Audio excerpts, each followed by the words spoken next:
मोदी सरकार के बजट पर संसद में चर्चा जारी है। संसद सत्र के छठे दिन विपक्ष के नेता राहुल गांधी ने केंद्र सरकार पर जमकर हमला बोला और बजट की तुलना महाभारत के चक्रव्यूह से की। राहुल ने कहा, हजारों साल पहले कुरुक्षेत्र में अभिमन्यु को चक्रव्यूह में फंसाकर 6 लोगों ने मारा था। चक्रव्यूह का दूसरा नाम है पद्मव्यूह, जो कमल के फूल के शेप में होता है। इसके अंदर डर और हिंसा होती है। 21वीं सदी में एक नया चक्रव्यूह रचा गया है, वो भी कमल के फूल के रूप में तैयार हुआ है। इसका चिन्ह प्रधानमंत्री अपने सीने पर लगाकर चलते हैं। अभिमन्यु के साथ जो किया गया वह भारत के साथ किया जा रहा है। आज भी चक्रव्यूह के बीच में 6 लोग हैं। ये 6 लोग नरेंद्र मोदी, अमित शाह, मोहन भागवत, अजित डोभाल, अडानी और अंबानी है। 46 मिनट के भाषण में राहुल ने 4 बार अडानी और अंबानी का नाम लिया। राहुल ने कहा, ये जो चक्रव्यूह है उससे करोड़ों लोगों को नुकसान हो रहा है। वो जातीय जनगणना से तोड़कर दम लेंगे। जहां भी आपको मौका मिलता है आप चक्रव्यूह बना देते हो। एक चांस मिलता है आप चक्रव्यूह बना देते हो। हम चक्रव्यूह तोड़ने का काम करते हैं। सिर्फ अडानी और अंबानी, ये जो लोग, ये दो लोग हैं सर, ये हिंदुस्तान के इंफ्रास्ट्रक्चर को, बिजनेस को कंट्रोल करते हैं सर इनके पास हिंदुस्तान का पूरा धन का मोनोपोली है सर। जिससे आप लोग डरते हो, कांपते हो, वो है जाति जनगणना। और जैसे मैंने कहा था कि इंडिया गठबंधन गारंटीड लीगल एमएसपी इस सदन में पास करेगी, वैसे ही मैं कह रहा हूं, आपको अच्छा लगे ना लगे, जाति जनगणना इस हाउस में, इस सदन में पास करके हम आपको दिखाएंगे। राहुल गांधी के इस बयान पर संसद में जोरदार हंगामा हुआ। इस पर सत्ता पक्ष के सांसदों ने हंगामा शुरू कर दिया। संसद में हुए हंगामे की गूंज देश भर में है। इसको लेकर दोनों पार्टियां भी आमने सामने हैं। देखिए, जो जाति सर्वेक्षण की हम लोग बात कर रहे हैं, माननीय राहुल गांधी जी बात कर रहे हैं, उसका एकमात्र उद्देश्य है कि भारतवर्ष में जो आम नागरिक है वो कहाँ खड़ा हुआ है। देश के 1% लोग देश के 70% एसेट्स पर कब्जा किए हुए हैं।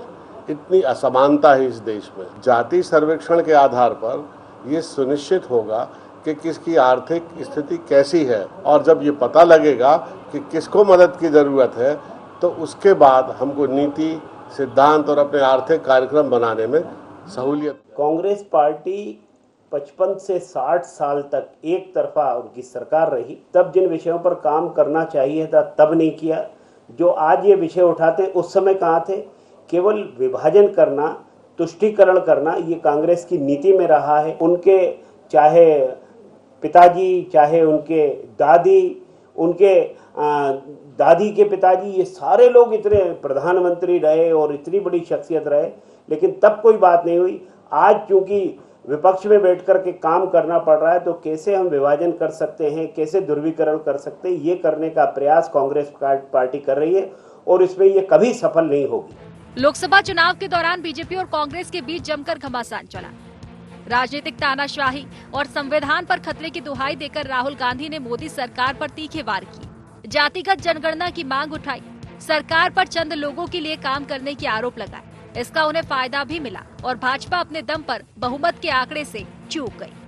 अब नई ताकत के साथ संसद में पहुंचे राहुल गांधी और सरकार चक्रव्यूह के भेदने का ऐलान किया है। अब देखना ये होगा कि वो उसमें कितना कामयाब हो पाते हैं। Bureau report, IND 24।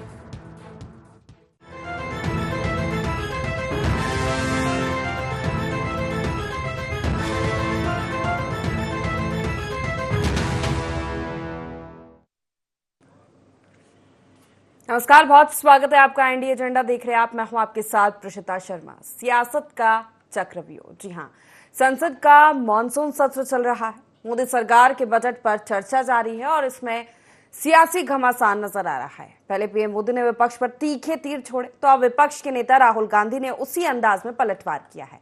बात महाभारत के चक्रव्यूह तक पहुंच गई है। राहुल ने कहा कि जैसे महाभारत में अभिमन्यु का कुछ महारथियों ने घेर लिया था, वैसे ही देश की बहुसंख्यक जनता चंद लोगों के चक्रव्यूह में फंसी है। लबोलुआ वही कि देश के संसाधन सीमित हाथों में जा रहे हैं। सरकार सिर्फ कुछ लोगों के लिए काम कर रही है। जातिगत जनगणना को इसका हल बताया गया। राहुल के इस वार पर बीजेपी भी पलटवार कर रही है। हवाला इमरजेंसी तक का दिया जा रहा है। अब क्या है सियासत का ये चक्रव्यूह और कैसे टूटेगा, इसी पर चर्चा करने वाले हैं। जान लेते हैं एजेंडा के पॉइंट्स क्या है। संसद में चक्रव्यूह का हवाला, क्या है राहुल के बयान के मायने, क्या जातिगत जनगणना को विपक्ष ने बना लिया ब्रह्मास्त्र, लोकसभा के नतीजों से कांग्रेस और विपक्ष को मिल गई संजीवनी, विपक्ष के तीखे तीरों की काट कैसे कर पाएगी मोदी सरकार। इन्हीं मुख्य सवालों के साथ चर्चा की शुरुआत करेंगे। खास पैनल हमारे साथ जुड़ गया, परिचय आपका करा देते हैं। मध्य प्रदेश कांग्रेस प्रवक्ता केदार सिरोही हमारे साथ जुड़ गए, भाजपा से प्रवक्ता राजेंद्र सिंह हमारे साथ जुड़ गए, वरिष्ठ पत्रकार देवदत्त दुबे हमारे साथ जुड़ गए। तीनों का बहुत स्वागत है इस खास चर्चा में। राजेंद्र जी, सबसे पहला सवाल आप ही से कि जिस तरह बजट पर चर्चा हुई, लेकिन इस चर्चा के दौरान राहुल गांधी जमकर सरकार पर बरसे तमाम मुद्दों को कवर करते हुए उन्होंने जिस तरह महाभारत के चक्रव्यूह से तुलना की है और उस चक्रव्यूह में 6 लोगों के नाम में मोदी, अमित शाह सहित कई और नाम एड ऑन किए। सबसे पहले आपकी प्रतिक्रिया इस पर।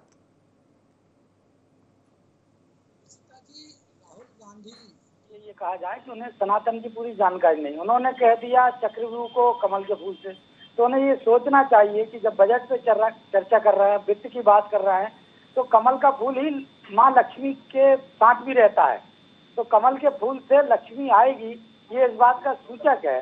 उन्होंने उसको चक्रव्यूह से कर दिया है कि चक्रव्यूह, तो ये तो सनातन विरोधी है। केदार जी हंस रहे हैं, वो भी जानते हैं कि राहुल गांधी को सनातन के हमेशा खिलाफ ही बात करते हैं, उन्हें हर जगह सिर्फ जो है सनातन विरोधी बातें करने की आदत पड़ गई है। केदार जी जवाब दे दीजिए। राजन साहब पहले हमारी पार्टी में ही थे, अभी वो शुद्ध होके इधर भाजपा में हिंदू और सनातनवादी बने हैं। मैं उनको पहले तो बधाई देता हूं, और वो हमारे जो हिंदुत्व के जो नियम है उनको पूरा करें, नहीं तो देखना उधर से भी छुट्टी हो जाएगी। खैर, ये बहुत गंभीर मुद्दा है, इस पे मैं वापस अपने मुद्दे पे आता हूं। राजन जी मेरे बड़े भाई हैं, वो कह सकते हैं, परंतु मैं वो चाहेंगे डिबेट को डाइवर्ट करना, मैं डाइवर्ट नहीं होने दूंगा। आपने कभी आपके एजेंडा में एक पॉइंट पूछा कि क्या संजीवनी मिल गई है क्या? ये बिल्कुल कांग्रेस को नहीं, इस देश को संजीवनी मिली है, संविधान को संजीवनी मिली है। इस देश के एक बहुसंख्यक जो किसान, मजदूर, गरीब और जो सरकार चुनते हैं, उनके सपनों को संजीवनी मिली है मेरी बहन। आज की तारीख में आप देखिए, ये आज की जो चर्चा थी बहुत गंभीर चर्चा थी, और जो राहुल जी ने बातें कही उसको पूरे देश ने अप्रिशिएट किया। आप ट्विटर पर ट्रेंड देखिए, राहुल जी का ट्रेंड चल रहा है अभी, सोशल मीडिया तमाम जगह राहुल जी की बातें चल रही है। वो इसलिए चल रही है कि इसको थोड़ा सा 1 मिनट का मैं फैक्ट बता देता हूं कि कल ही पुराना डेटा आप लोगों के मीडिया हाउस ने एनालिसिस करके निकाला है टैक्स पेयर का। 64% पेंगे जीरो टैक्स, जीरो फाइलिंग कर रहे हैं, जीरो पैसा 64%। 48% इंडस्ट्रीज पेंगे 0% टैक्स। आप समझिए 64% देश के जो लोग हैं जो टैक्स पेयर है, वो भी लिमिटेड है, बहुत ज्यादा नहीं है, 5 से 6% ही है टोटल आबादी के। उस आबादी में भी जो 64% लोग हैं वो लोग जीरो टैक्स पे कर रहे हैं। जो देश में पूरे कंपनियां हैं उसमें 48% जो लोग कंपनियां हैं वो जीरो टैक्स पे कर रही है। 10% लोगों के पास 70% आमदनी का पूरा देश का हिस्सा हो चुका है। 5 लोग, मात्र 5 लोग टोटल इनकम टैक्स का 30% दे रहे हैं, 5 लोग। और जो 3% कंपनियां हैं वो 97% टोटल टैक्स दे रही है, मात्र 3, बाकी नहीं दे रही। तो आप देख रही है कितनी ज्यादा असमानता है। वो असमानताओं को दूर करने का काम जो है वो सरकार का होता है, बजट से होता है। देखिए, सरकार चुनने की बहुत बेसिक प्रक्रिया हमारे देश में लोकतांत्रिक क्यों रखी, राजशाही को क्यों हटाया? लेकिन अब कांग्रेस को ये क्यों लग रहा है कि जातिगत जनगणना इसका हल है? देखिए, जातिगत जनगणना जहां एक समय पर कांग्रेस के तमाम बड़े नेताओं ने 80 के दशक में इसका विरोध किया था। देखिए, समय समय पे देखिए हर टाइम एक टाइम आता है, उस टाइम में अलग अलग आपके फार्मूले होते हैं। जब आप चक्रव्यूह में फंसे हो, आज गरीबी के चक्रव्यूह में फंसे हो, किसान उसकी आमदनी के नहीं मिल रही उसके चक्रव्यूह में फंसा है, जो युवा है वो पेपर लीक के चक्रव्यूह में फंसा है। आज तो मीडिया वाले भी वो एक कांच के चक्रव्यूह में फंस गए थे वहां लोकसभा में, मैंने टीवी पे देखा, बाकी तो मुझे नहीं मालूम। तो सब लोग अलग अलग जगह अलग अलग चक्रव्यूह में फंसे हैं। उस समय पर अलग अलग फार्मूले से उनसे निकाला जाएगा। अब आज की तारीख में देखिए, भारतीय जनता पार्टी पे मुझे इसलिए क्वेश्चन मार्क खड़ा होता, ये अंतिम पंक्ति की बात करते हैं, देवदत्त सर आज साथ में है, वो अंत्योदय की बात करते हैं। तो अंत्योदय मतलब सबसे नीचे वाले की पहली प्राथमिकता को पूरा करना, ये कौन कहता है? भाजपा। अरे सरकार, उसी को तो हम कह रहे हैं, आपकी बात कोई तो हम कह रहे हैं, मान जाइए ना, आप कर लीजिए, उससे आपका जो फाइनेंशियल ठीक है। राजेंद्र जी से एक सवाल है। राजेंद्र जी, फिर देवदत्त जी का रुख करूंगी। राजेंद्र जी, जातिगत जनगणना इसका हल बता रही है कांग्रेस, और तमाम तरह के चक्रव्यूह में ये चक्रव्यूह रचा जा रहा है, आगे जाके कहीं ये परेशानी ना बन जाए बीजेपी के लिए। मित्र परम आदरणीय केदार जी से सिर्फ दो चीजें जानना चाहता हूँ कि अगर जातिगत गणना ही इसका हल है तो सबसे पहले तो अभी तक कमलनाथ जी की जात बताते हैं। कमलनाथ जी की जाति पता है? और जब एक बात बताइए, अभी जब एक छोटा सा इशू उठा था कि दुकानदारों से पूछा जाएगा कि आपका जात और नाम क्या है, तो इन्होंने कहा कि नहीं, वो संविधान खतरे में आ जाएगा। और जब आप आदमी से उसकी जात पूछ रहे हो, राहुल गांधी क्या जात लिखेंगे? राहुल गांधी क्या जात लिखेंगे? पारसी लिखेंगे, ब्राह्मण लिखेंगे, क्या लिखेंगे? दूसरी चीज, राहुल गांधी की स्पीच मैंने सुनी, वो अडानी और अंबानी की बात करते हैं। वही अडानी अंबानी जब राजस्थान में अशोक गहलोत के पास जाते हैं तो पलक पौड़े बिछाए जाते हैं। वही अंबानी के पास कमलनाथ जी जाते हैं तो बहुत अच्छी बात है, इन्वेस्टमेंट के लिए जा रहा है। वो भारतीय जनता पार्टी के मुख्यमंत्री मिलते हैं तो इन्हें तकलीफ हो जाती है। इनके नेता कहते हैं अंबानी और अडानी जो है गलत है, उनको ही देश का पैसा जा रहा है, तो फिर आपके मुख्यमंत्री क्यों बुला रहे थे, आपकी उपस्थिति में गुणगान कर रहे थे? तो ये दो मुही बात करते हैं कांग्रेस के लोग। जहां तक जातिगत मतगणना की बात है, तो मैं यही जानना चाहता हूं कि जातिगत मतगणना से उसका क्या हल होगा? आपको जब आपके इतने वरिष्ठ नेता 80 साल के कमलनाथ की जात नहीं मालूम है, आज तक आपने उनसे उनकी जात नहीं पूछ पाए, राहुल गांधी की जात क्या है ये इनको नहीं पता है कि वो पारसी लिखेंगे, ब्राह्मण लिखेंगे कि क्रिश्चियन है, तब कोई बात नहीं होती। ये सिर्फ केदार जी बात वो करनी चाहिए जो ऑथेंटिक हो, देश विकास की ओर। ठीक है, जवाब लूंगी देवदत्त जी से प्रतिक्रिया, फिर केदार जी का जवाब दीजिएगा, क्योंकि इन्होंने जाति के आधार पर, चलिए ठीक है, जल्दी अपनी बात। छोटी मोटी 99 नर्वस ये हिंदू मुस्लिमों के वोट पाकर पुष्टिकरण के नाम पर जातिवाद कांग्रेस का आधार रहा है। चलिए ठीक है। देवदत्त जी से एक प्रतिक्रिया। सर, जिस तरह आज सदन में जमकर घमासान हुआ और फुल फॉर्म में राहुल गांधी नजर आए, उन्होंने तमाम बातें की, महाभारत तक चक्रव्यूह, क्या मायने निकाले जाएं इसके, पर्टिकुलर नाम लेके पॉइंट आउट किया उन्होंने हर चीज को। उसके साथ बजट को लेकर भी तमाम बातें की, सरकार की योजनाओं पर भी सरकार को घेरने की कोशिश की, हर प्रोग्राम को लेकर सरकार को घेरने की कोशिश की।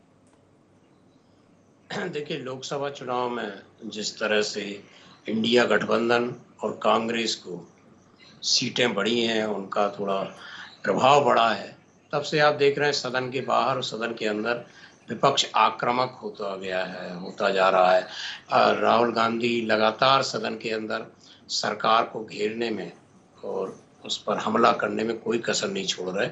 ये विपक्ष के नेता के तौर पर उनको अहमियत मिली है। पिछले 2014 और 2019 के चुनाव में तो कांग्रेस की इतनी सीटें भी नहीं आई थी कि नेता प्रतिपक्ष चुन सके। तो अब जब उनको ये दायित्व मिला है तो उसका वो निर्वहन कर रहे हैं। और जिस तरह की देश में राजनीति का दौर शुरू हुआ है, या जिसको सफलता के शॉर्टकट मापदंड है, या तो धार्मिक आधार पर या फिर जातीय आधार पर, जिसमें थोक में वोटों की व्यवस्था हो जाती है। जब देश आजाद हुआ तब वोट बनी थी समस्या समाधान के लिए। देश में जो समस्याएं होंगी उसका समाधान वोट के माध्यम से होगा। आप अपनी सरकार चुनेंगे और वो सर्वव्यापी, सर्वस्पर्शी, सर्वहित जन सुखाय वाले निर्णय लेगी। लेकिन जैसे जैसे जीत के प्रति दलों की चाहत बढ़ती गई, सत्ता में रहना ही उद्देश्य बन गया, तो अब लगता है कई बार कि वोट एक समस्या हो गई है।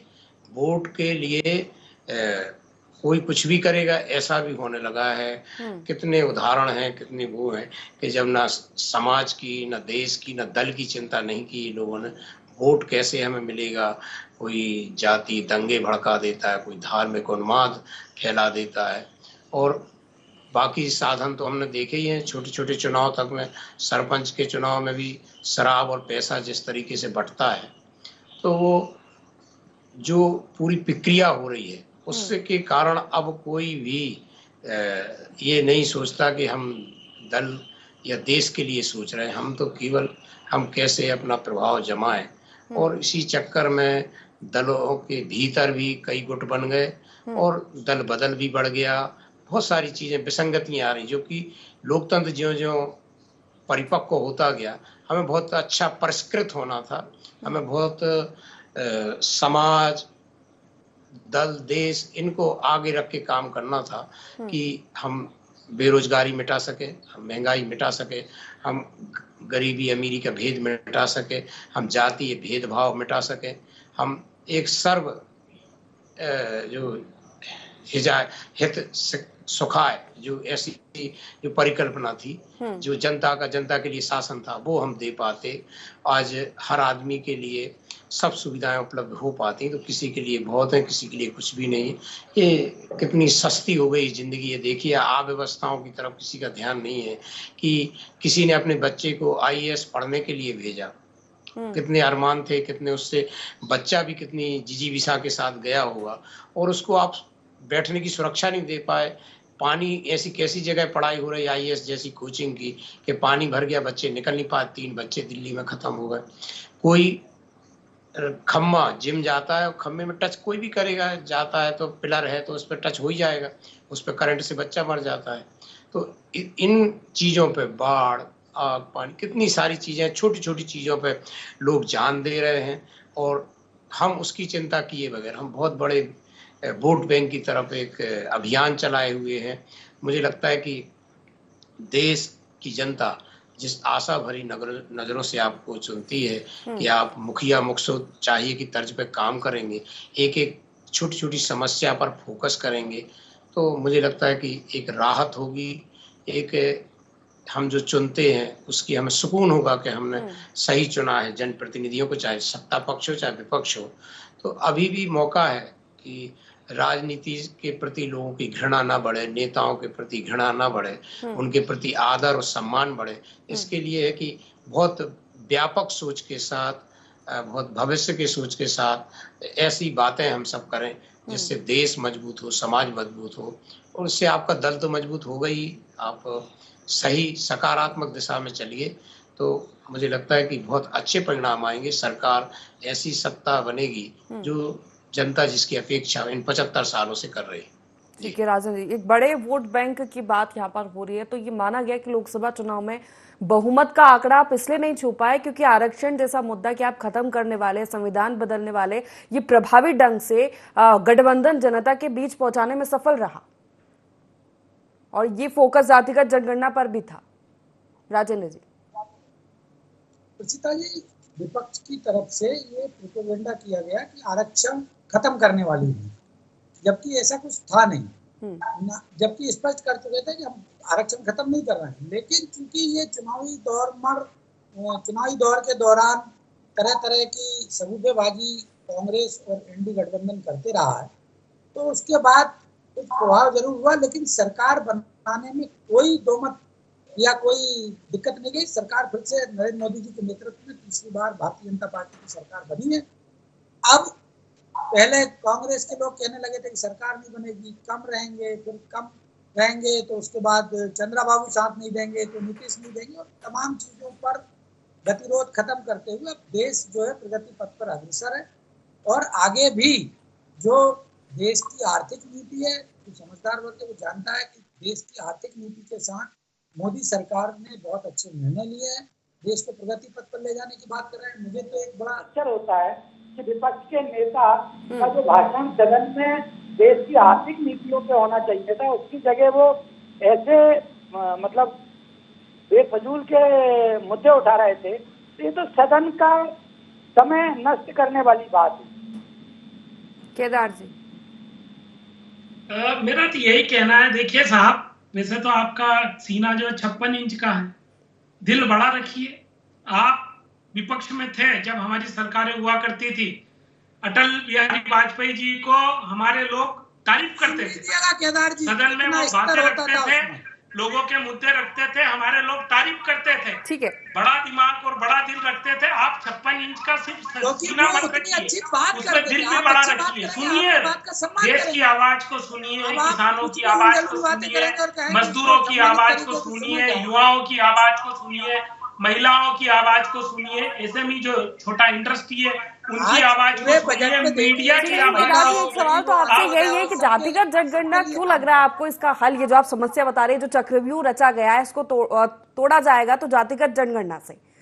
2011 में यूपीए की सरकार थी जब करवाई गई थी, लेकिन रिपोर्ट सामने नहीं लाई गई।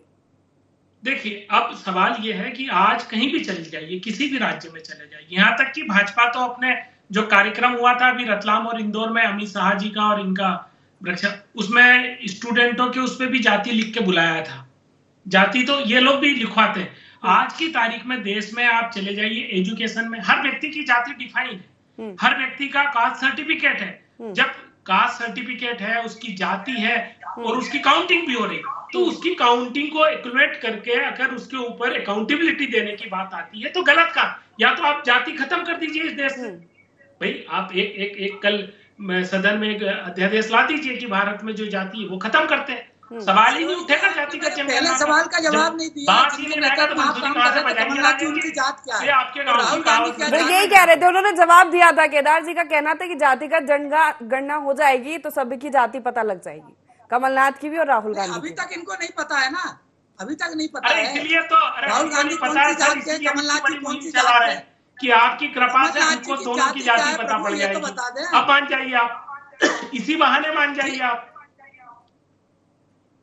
तो सवाल ये है बहन, ये हमारा पार्ट है, हमारी सिस्टम का पार्ट है, और भारत में अभी इस चीज को कोई छुपा नहीं है। तो जब तक हम उनकी जातियां नहीं, जब तक उनके व्यापार का नहीं, जब तक उनके फाइनेंशियल स्टेटस का पता नहीं करेंगे, उनके स्किल डेवलपमेंट की बात नहीं होगी, उनके रोजगार की बात नहीं होगी, जाति और उनके नाम बताएं, जो जाति के अलावा तमाम मुद्दे पर राहुल गांधी बोले। राजेंद्र जी, किसान की एमएसपी पर बोला है, देश के बिजनेस को लेकर बोला, और तमाम पेपर लीक मामला और बहुत सारी ऐसी चीजें थी जो उठाई है। कांग्रेस ने इन पर जवाब सरकार को देना होगा। निश्चित तौर पर दे रहे हैं। आज मैं सुन रहा था शिवराज जी ने दिया है कृषि नीति पे जवाब। चलिए ठीक है, तो अगर ये सुनेंगे तो जवाब दिया जाएगा। आपके मूंग तो बिकवा लो राजेंद्र जी, आपके मूंग नहीं बिके हैं, शिवराज जी से मूंग तो खरीदवा लो। पूरे मध्य प्रदेश में आपकी सरकार के समय खरीदी नहीं हुई है, मूंग की खरीदी शुरू हुई है। आपके मूंग बिकवा लो, जनता पार्टी आप किसान नेता है, मूंग आज पूरे प्रदेश में खरीदी जा रही है। मूंग की सरकारी खरीदी भारतीय जनता पार्टी की सरकार ने मोदी की, और शिवराज जी का भाषण सुन लीजिएगा, उसमें स्पष्ट तौर पर है कि आपकी सरकार के समय जो एमएसपी से खरीदी होती थी उससे कई गुना ज्यादा अभी खरीदी हो रही है। आप बड़ी बड़ी कर रहे हो, शिवराज जी की बातें कर रहे हो। राजेंद्र सिंह जी, शिवराज जी कृषि मंत्री है देश में, शिवराज जी जवाब देंगे ना। माननीय शिवराज जी और आपकी कमलनाथ की सरकार आई थी तो किसानों का प्रीमियम तक जमा नहीं किया था, उस पर अकाउंटेबिलिटी नहीं लेती है। यही तकलीफ है इस देश को, कुछ भी नहीं। लेकिन सवाल तो आपसे भी करेंगे ना, जब यूपीए की सरकार थी 2011 में तब करवाई गई थी जातिगत जनगणना, लेकिन रिपोर्ट पेश नहीं की गई। क्यों केदार जी? भारतीय जनता पार्टी को आई थी, रिपोर्ट आई थी, कई जगह से पूरी एक्यूमुलेट नहीं हुई थी, पूरे डेटा सही डिफाइन नहीं हुआ, कई चीजों में कंट्रोवर्सी थी, वो उन सबको सेट किया जब तक सरकार दूसरी आ गई। उसके बाद सतत अब इनके जो सहयोगी दल है नीतीश कुमार, वो तो उन्हें तो करवाई है, उन्होंने तो दिया है, उसके आंकड़े आए, उसके आंकड़े के आने के बाद में आप लोगों ने बहुत अच्छा, सभी मीडिया हाउस ने बड़ा अच्छा एनालिसिस किया उसका, हमसे ज्यादा किया, पूरे उसके कौन प्रो दिखाए आप लोगों ने, उससे समझ में आया कि किस सेक्टर में कहां पर इन्वेस्टमेंट करने। आज देखिए मध्य प्रदेश में जो मुख्यमंत्री हैं वो इन्वेस्टमेंट की बात कर रहे हैं, वो बात कर रहे हैं स्किल्ड पीपल को ढूंढने की। कैसे ढूंढोगे? जब तक हम लोग उनका बेसिक डेटा तैयार नहीं करेंगे, जब तक हम प्राइमरी डेटा हमारे हाथ में नहीं होगा, सेकेंडरी और फाइनल डेटा पे बात करना एक तरीके से तो इतना इम्पोर्टेंट। देवदत्त जी से समझना चाहूंगी मैं, देवदत्त जी क्या लगता है आपको जातिगत जनगणना इतना इम्पोर्टेंट है जिस तरह विपक्ष से उठा रहा है लोकसभा चुनाव से? देखा गया है बिहार में आया तो काफी असर पड़ा, और वो राज्य जहां पर जाति प्रभावी है तमाम चीजों पर, सिस्टम पर, प्रदेश पर, वहां ये फर्क पड़ेगा। अगर विपक्ष इसे और जोर से उठाता है आगे, तो क्या आगे की रणनीति होगी सरकार की? देखिए, ये तो मैंने पहले ही कहा था कि धार्मिक आधार पर, जाति आधार पर एक ध्रुवीकरण करने की कोशिश राजनीतिक दलों की होती है। कितने दल केवल जातियों के दम पर प्रदेश में सरकारों में आए। बसपा को आपने देखा होगा, सपा भी 2 जातियों के कारण। ऐसे बहुत सारे जाति आधार पर दल बने हैं, लेकिन स्थायित्व कहाँ है? स्थायित्व तो मुझे लगता है कि मानव जाति पर ध्यान हमें देना होगा। जैसे कबीरदास ने कहा, जात न पूछो साधु की, पूछ लीजिए ज्ञान। हमें सज्जन और दुर्जन शक्तियों की जो जातियां हैं वो देखना होगी, अमीर और गरीब की जाति देखनी होगी। इस तरह की जाति यदि हम देखेंगे, बौद्धिक क्षमता वाले, पढ़े लिखे, सब जो बेचारे अभावग्रस्त है, उनकी जाति, ये जाति हो तो मुझे लगता है कि इसके आधार पर योजनाएं बने तो ज्यादा सही होगा। कि हम गरीब को ऊपर उठा के अमीर बनाना चाहते हैं, हम जातियों में तोड़ने के लिए क्यों करें कि हम तोड़ें? जाति तोड़ती है, धर्म जोड़ता है। धर्म कौन सा? सत्य, प्रेम, करुणा वाला धर्म। ये खाली नारे लगाने वाला वैसा धर्म नहीं, जो वास्तविक में जैसे सांच बराबर तप नहीं, बिल्कुल। वोट बैंक की राजनीति के लिए जाति और तमाम चीजें हमने देखी है अक्सर चुनावों में। समय की कमी है। आप तीनों मेहमानों का बहुत शुक्रिया हमारे साथ इस चर्चा में जुड़ने के लिए। तो सियासत का चक्रव्यूह, जिस तरह बजट को लेकर आज राहुल गांधी ने सदन में बातें कही हैं और पूरे जोर शोर के साथ जातिगत जनगणना का मुद्दा एक बार फिर उठाया गया है, तो सवाल यही उठ रहा है कि ये जो चक्रव्यूह बताया जा रहा है उसकी काट क्या जातिगत जनगणना है, और अगर इस पर जोर दिया गया तो फिर सत्ता पक्ष क्या करेगा? तो फिलहाल एजेंडा में इतना ही। आप बने रहिए IND24 के साथ। नमस्कार।